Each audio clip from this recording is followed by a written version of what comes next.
जय हिंद। आज का टॉपिक है नागरिकता प्राप्त करने की कितनी विधि है। तो चलिए सबसे पहले नागरिकता अधिनियम 1955 के बारे में जानेंगे। आप जब जानते हैं कि संविधान लागू हुआ 26 जनवरी 1950 ईस्वी को, ठीक है, 26 जनवरी 1950 ईस्वी को। इसके बाद तुरंत ही नागरिकता अधिनियम 1955 क्यों लाया गया? तो सबसे पहले जब संविधान लागू हुआ, जब संविधान बना, तो उसमें नागरिकता अधिनियम कुछ कठोर नहीं थे। नागरिकता प्राप्त करने की विधि कुछ कठोर नहीं थी, बहुत ही आसान विधि थी। जैसे कि कोई विदेशी अगर भारत में घूमने आया और उसको भारत में ही अगर किसी बच्चा का उसका जन्म हो जाता है तो उसको आसानी से नागरिकता मिल जाता था, आसानी से नागरिकता मिल जाता था। और बहुत सारे उसमें आसानी से प्राप्त करने के विधि थे। तो इसलिए नागरिकता अधिनियम 1955 में लाया गया और बारी बारी से उसमें संशोधन किया गया है अनेकों बार। हालांकि अपडेट है तो 2019 में भी संशोधन किया गया है। तो नागरिकता अधिनियम 1955 में 5 विधि है नागरिकता प्राप्त करने की। नागरिकता अधिनियम 1955 में कितने विधि है नागरिकता प्राप्त करने की? विधि है 5 विधि है नागरिकता प्राप्त करने की। नागरिकता प्राप्त करने की 5 विधि है, ठीक है। नागरिकता प्राप्त करने की 5 विधि है। तो पहला विधि है जन्म के आधार पर नागरिकता मिल सकता है, वंश के आधार पर मिल सकता है, पंजीकरण के आधार पर मिल सकता है, देशीकरण के आधार पर मिल सकता है, अर्जित क्षेत्र या अर्जित भूमि के आधार पर मिल सकता है। तो सबसे पहले हम जानेंगे कि जन्म के आधार पर नागरिकता कैसे मिलता है। अगर कोई भी व्यक्ति, इसमें हालांकि नागरिकता अधिनियम 1955 में भी कुछ कमियां थी तो उसमें भी संशोधन किया गया। तो इसमें सबसे पहले जानेंगे तो इसमें जन्म के आधार पर, तो जन्म के आधार पर नागरिकता कैसे मिल सकता है। तो कोई भी व्यक्ति जो विदेश से आए हैं, यहाँ पर पहले जो सुधार किया गया उसके बाद अगर कोई भी व्यक्ति जो विदेश से भारत में घूमने आए है, यहाँ पर कुछ दिन है और उसका बच्चा का जन्म भारत में हो जाता है तो उसको नागरिकता दे दिया जाता था। जन्म के आधार पर अगर कोई भी व्यक्ति का जन्म, सीधे कहने का मतलब अगर कोई भी व्यक्ति का जन्म अगर भारत में हुआ है तो वह उसका नागरिकता दिया जाएगा। जैसे कि इसमें हम लोग भी आते हैं, किसी भी व्यक्ति का जन्म अगर भारत में हुआ है तो उसको नागरिकता दे दी जाएगी। हालांकि नागरिकता तो दे दी जाएगा, जन्म होता है तो उस समय से उसको सब नागरिकता तो दिया जाता है, लेकिन सब अधिकार नहीं दिया जाते। सब अधिकार 18 वर्ष के बाद ही मिलता है आपको, जैसे कि वीजा, पासपोर्ट, इसके बाद आधार कार्ड, पैन कार्ड, बहुत सारे होते हैं, ड्राइविंग लाइसेंस, ये सब। तो यह है किसी भी व्यक्ति को जो जन्म है, जिसका जन्म भारत में हुआ है, किसी भी व्यक्ति का जन्म जो भारत में हुआ है उसको नागरिकता दे दी जाती थी 1955 अधिनियम के तहत। लेकिन इसके बाद ये पिता भारतीय होना चाहिए, इसमें शर्त था। अगर पिता भारतीय होना चाहिए, ठीक है, पिता भारतीय होना चाहिए, इसमें यह शर्त था। इसके बाद पुनः इसमें सुधार किया गया 1986 में, पहला संशोधन हुआ इसमें कि जन्म के आधार पर नागरिकता दिया जाएगा, लेकिन शर्त यह है कि माता या पिता दोनों में से कोई एक भारतीय होना चाहिए। माता या पिता दोनों में से कोई एक भारतीय होना चाहिए, तो किसी भी व्यक्ति को इसमें नागरिकता दिया जा सकता था, ठीक है। इसमें संशोधन किया गया, किसी भी व्यक्ति को भारतीय नागरिकता दी जा सकती है जन्म के आधार पर, लेकिन माता पिता में से किसी एक का भारतीय होना अनिवार्य है। लेकिन और इसके बाद भारतीय मतलब कि नागरिकता जो है वो वैलिड होना चाहिए, वैलिड। अब जाली फरोश नहीं रख सकते हैं नागरिकता, ठीक है। वंश के आधार पर, चलिए वंश के आधार पर आते हैं। तो वंश के आधार पर दो है, मतलब इसमें 2 बात है।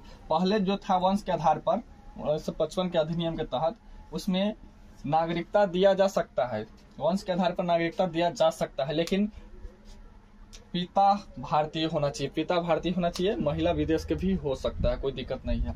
अगर यहाँ का एक लड़का जाता है विदेश में, वहां पर शादी कर लेता है, वहां पर एक बच्चा जन्म होता है तो उसको भारतीय नागरिकता दिया जा सकता है 1955 अधिनियम के तहत, लेकिन पिता भारतीय होना चाहिए वंश के आधार पर।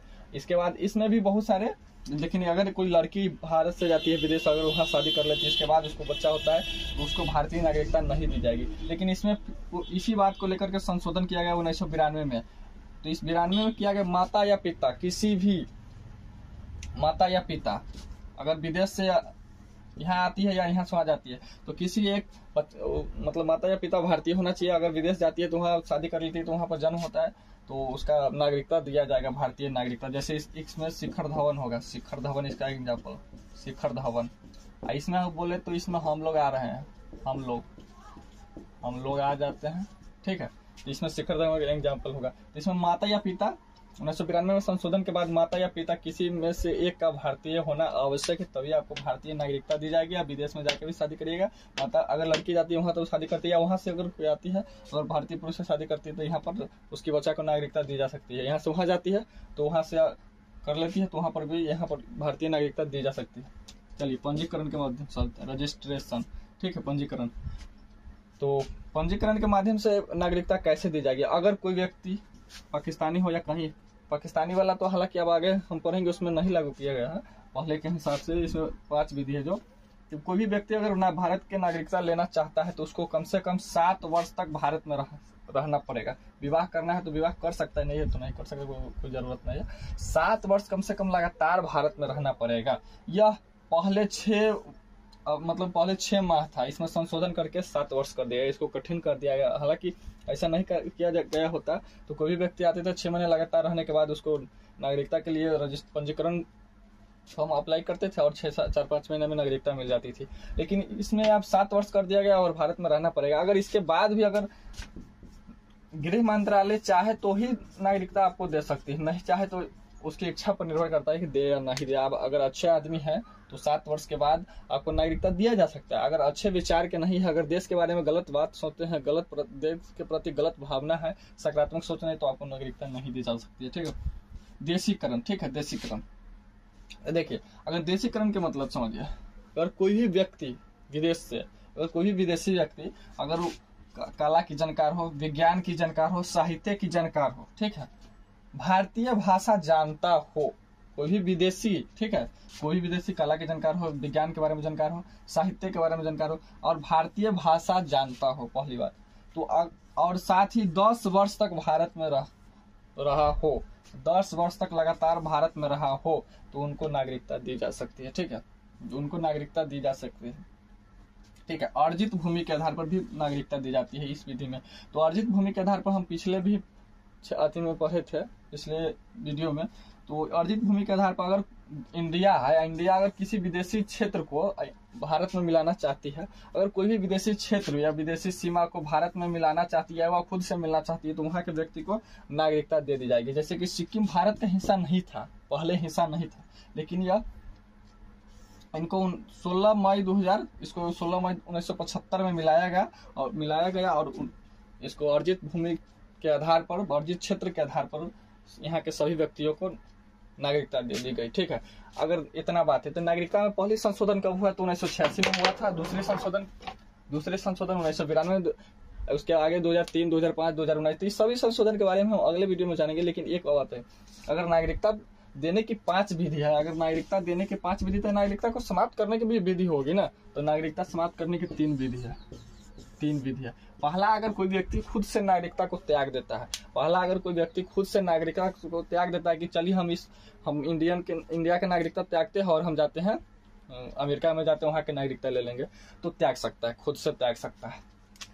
दूसरा क्या है, बर्खास्त कर सकता है। अगर अब देश के गलत भावनाओं के बारे में, मतलब कि उल्टा पुल्टा काम करते हैं देश के प्रति, तो बर्खास्त किया जा सकता है। पागल है, अगर कोई व्यक्ति पागल हो जाता है, और अगर मान लीजिए यहाँ पर कोई व्यक्ति पागल हो जाता है तो उसको भी नागरिकता से बर्खास्त किया जाता है। छोटा मोटा पागल नहीं, अगर कोई पागल है, अगर अमेरिका के, जैसे कि एग्जांपल के तौर पर अमेरिका के राष्ट्रपति यहाँ पर आते हैं, उनको पत्थर चढ़ा के मार देते हैं, तो इस प्रकार के व्यक्ति को नागरिकता रखना ठीक नहीं ना, देश के लिए खतरनाक हो सकता है। तो उसको, उस प्रकार के व्यक्ति को भी नागरिकता से बर्खास्त किया जा सकता है। वंचित किया भी जा सकता है, ठीक है, वंचित किया जाता है। अगर कोई व्यक्ति देश विरोधी काम करे, देश के प्रति गलत भावना रखता हो, विदेशी के लिए, मतलब किसी आतंकवादी संगठन से जुड़ा हो, जो भारत की गुप्त सूचना को इधर उधर इर्द गिर्द कर फैलाता है, तो उस समय भी भारत की नागरिकता, उस व्यक्ति की नागरिकता को वंचित किया जा सकता है, नागरिकता से वंचित किया जा सकता है। तो उम्मीद करता हूँ कि आपको जो भी है ये 5 टॉपिक